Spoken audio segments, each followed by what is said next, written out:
কওমি ঘরানার আলেম উলামা এবং সেই সমাজের মানুষগুলোকে তারা কোন গ্রহের মানুষ মনে করে এটা আমার বুঝে আসে না। মাননীয় স্পিকার, মাননীয় স্পিকার, আপনার আসন নিয়েও কিছু কথা আমি বলবো।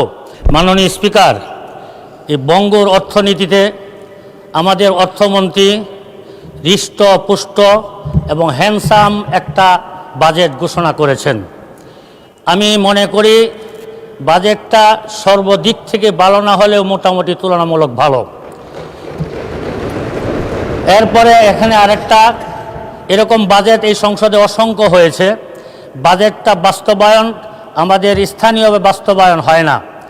আমি এই বছর আশা করি, যেহেতু আমরা বঙ্গর অর্থনীতির উপর দাঁড়িয়ে আছি, আমরা 300-350 এমপি মন্ত্রী এখানে আছি, আমরা যদি হাদিস আল্লাহ রাসূল বলেছেন খায়রুন নাস মাইয়ানফাউন নাস, যে মানুষের কল্যাণ করে সে সবচেয়ে উত্তম ব্যক্তি, আর সংসদ সদস্যরা সবচেয়ে বেশি কল্যাণ করার সুযোগ থাকে।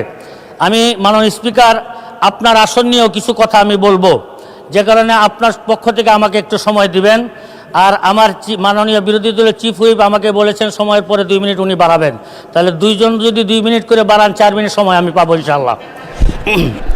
মাননীয় স্পিকার, এই চিফ হুইপ মহোদয় কিন্তু নেই, মাননীয় চিফ হুইপ মহোদয় নেই পক্ষে যিনি আছেন আমাদের রফিকুল ইসলাম খান সাহেব আছেন, উনি হয়তো সময় বাড়িয়ে দিবেন, হুইপ আছেন। মাননীয় স্পিকার, যে অর্থনীতির উপর আমাদের এই দেশ দাঁড়িয়ে আছে, সেই অর্থনীতির উপরে সবচেয়ে বেশি লুটপাট হয়। সেই অর্থনীতি লুটপাট যদি না হতো, এই দেশ উন্নয়নের জন্য 54 বছর অপেক্ষা করা লাগতো না। আজকে 54 বছর যাবৎ এ দেশের মানুষ সাফারা হচ্ছে। আমাদের এই দেশে যারা জনপ্রতিনিধি হয় এবং বিশেষ করে অনেক সরকারি কর্মচারী আছেন, যারা ঘুষ বাণিজ্য এবং অর্থ লুটপাটের সাথে জড়িত থাকার কারণে গত 17 বছরের ইতিহাস আপনার এবং আমাদের সামনে আছে। আমি এখানে যারা আছেন এই বছরে 350 এমপি মন্ত্রীদের কাছে অনুরোধ করব, 5টা বছর জনগণের জন্য আপনারা মেহনত করেন, 5টা বছরের এই অর্থ বরাদ্দ জনগণের পিছনে ব্যয় করেন। এখানে যদি আপনারা এখানে খেয়ানত না করেন, এই 1 বছরের অর্থ বাজেটে আমাদের গ্রামের উন্নয়ন হবে ইনশাআল্লাহ। মাননীয় স্পিকার, আপনার কাছে একটা ছোট্ট আবদার থাকবে, আপনার মাধ্যমে আমাদের অর্থমন্ত্রীর কাছে আমার ছোট্ট একটা আবদার থাকবে।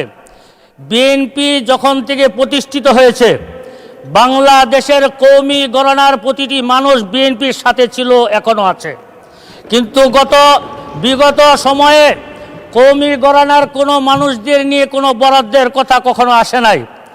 এই বছর আমরা ভেবেছিলাম যে এই বছর যেহেতু বিএনপি ইসলামপন্থী দল, ইসলামে মূল্যবোধে বিশ্বাসী, তারা যেমন নৃগোষ্ঠীকে তারা অর্থনীতির বরাদ্দের মধ্যে এনেছে, কওমি অঙ্গনকেও তার বরাদ্দের মধ্যে আনবে।